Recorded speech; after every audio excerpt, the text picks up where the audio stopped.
Bolalarda gormonal preparatlarni asossiz, ko'rsatmasiz uy sharoitida ko'p qo'llash natijasida Kushingoy sindrom va buyrak usti bezini suppressiyasi holati juda ham tez uchramoqda. Bugun ham shunday bemorlarni ikkitasida buyrak usti bezini surunkali yetishmovchiligi aniqlandi va sinektin test bilan bu tasdiqlandi.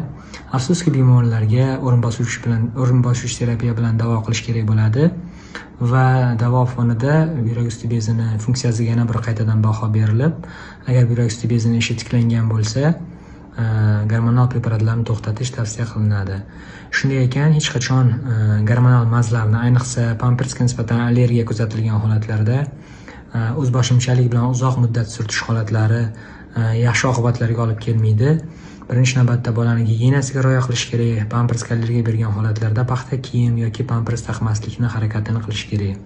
Va hech qachon hech qanday gormonal mazni shifokor tavsiyasiz uzoq muddat katta dozada surish tavsiya qilinmaydi va